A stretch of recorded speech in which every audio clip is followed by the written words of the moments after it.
Hi, I'm Cameron DeRuz, photo editor of the Black and White. Hi, I'm Charlie Pattinson. I'm the staff writer. I'm Joel Keller. I'm a sports editor. And today we will be previewing the Johnston girls basketball matchup versus Waukee for tonight. In the state championship. First, we're going to recap the Johnston versus Iowa City High game. It started off with Anna Gosling on a 7-0 run by herself, which really got Johnston going.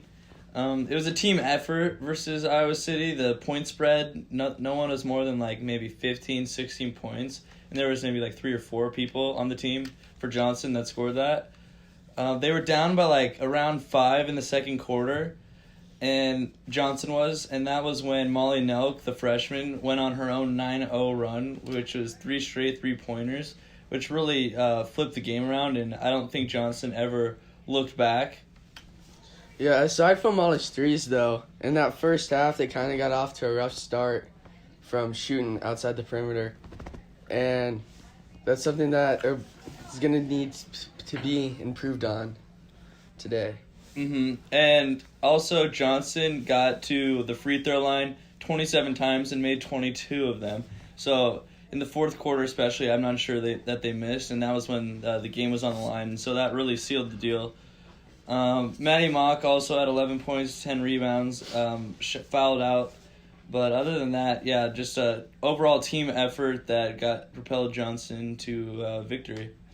Yeah, I think during that fourth quarter, Johnston was getting a lot of fouls, and you could just see that, they were cool, calm, and collected. They were making pretty much every one of those free throws, which really sealed the game. I think that Johnston had a really, great performance in a clutch moment, and I think it can hold over and even, show off during the state championship tonight. So looking back at Johnston's former game with Waukee earlier this season, it was at Waukee, but Johnston was able to take the win 67-57. Maya McDermott had a great performance of 31 points and went 6 from 8 from 3. They got up huge in the first quarter with a 26-12 lead, but they were only able to score around 5 points in the second quarter. Johnston dominated most of the game, but not scoring in the second quarter really made it look closer than it was. All right, looking at some X factors for the championship game, what are you guys thinking? I'm thinking Maddie Mock. She played really well against Iowa City High in the low post, really great defensively. The only problem with her is she got to worry about those fouls. She fouled out of the game against Iowa City High, and, without them, it was a little bit scary.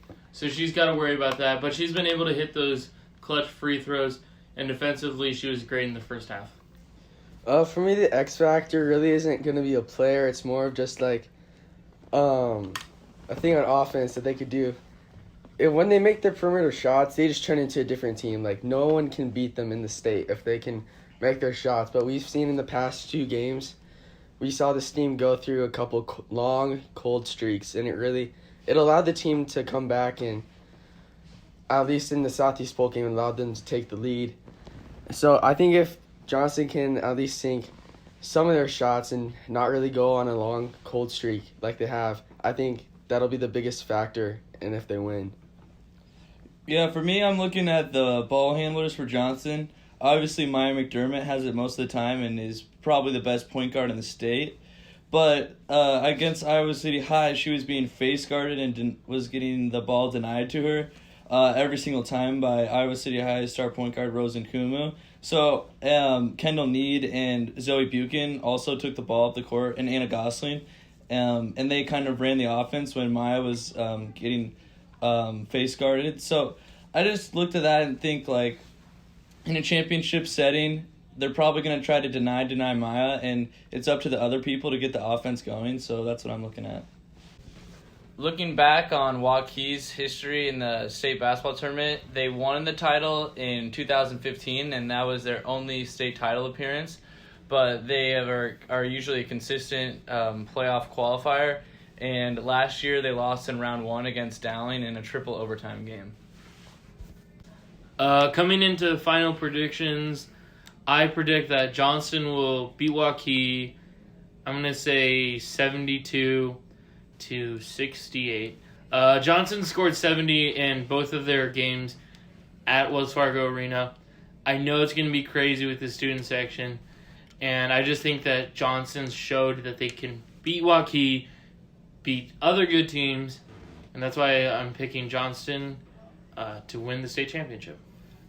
I'm going on the same note as Cameron. I'm picking Johnston because they're a high-scoring offense. They have a great class of seniors, Maya, Maddie, Kendall, that are going to propel them to victory. They consistently get to 70-plus points. So I'll predict 75-68 Johnston.